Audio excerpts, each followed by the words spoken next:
says, fellow service members, veterans and all Americans, time to wake up. We are being led by weak and feckless leadership who only serve to enrich themselves. Voilà, ça c'est un extrait d'une des 2 lettres laissées par Matthew Allan Livelsberger avant qu'il ne gare un Cybertruck devant un hôtel Trump et se tire une balle dans la bouche avant l'explosion du véhicule qui a blessé 7 personnes. Il a écrit les 2 phrases que l'on vient d'entendre ainsi qu'un autre courrier que je vous lirai un petit peu plus tard. Ces 2 textes sont supposés aider à répondre à une question. Pourquoi ?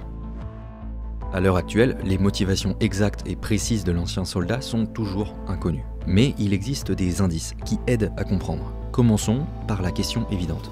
Qui est-il ? Matthew Livelsberger avait 37 ans et était originaire de Colorado Springs, dans le Colorado. C'est un ancien soldat engagé en 2006 et un membre des forces spéciales américaines, les Bérets Verts.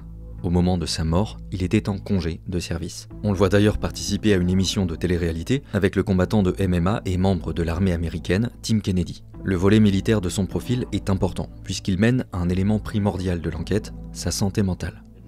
Investigative steps have discovered, and information from the Army indicates, that he likely suffered from PTSD, and we are also aware that there were potential other family issues or personal grievances in his own life that may have been contributing factors. Again, we're looking into all of that. Livelsberger a notamment servi 2 fois en Afghanistan, et dans le New York Times, on peut lire que selon son ancienne petite amie, Alicia Harrit, auprès de qui il s'est confié, il était traumatisé.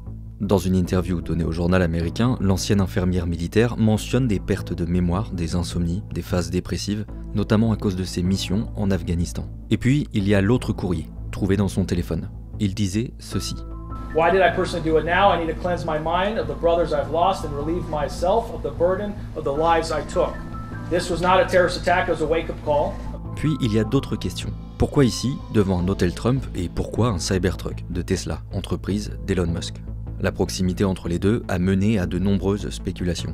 Selon ABC News, le militaire était un partisan de Donald Trump et d'après le responsable de l'enquête, il n'avait aucune animosité envers le président. Il s'agirait donc a priori d'un acte isolé, sans lien avec une organisation terroriste et qui ne visait pas particulièrement Donald Trump ou Elon Musk. Americans only pay attention to spectacles and violence. What better way to get my point across than a stunt with fireworks and explosives?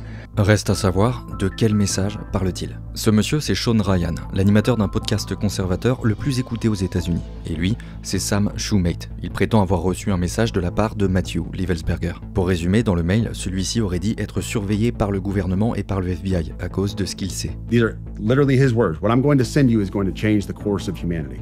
À savoir, par exemple, que les États-Unis et la Chine auraient accès à une technologie de drone par propulsion gravitationnelle. Ou alors que les États-Unis avaient couvert des crimes de guerre, notamment en Afghanistan. Il dit aussi qu'il a lui-même participé à ces crimes, ainsi qu'à leur couverture. Yeah, so in terms of the so-called manifesto that's circulating online, we have strong evidence to suggest that it was the subject that wrote it, but we haven't conclusively proven that yet.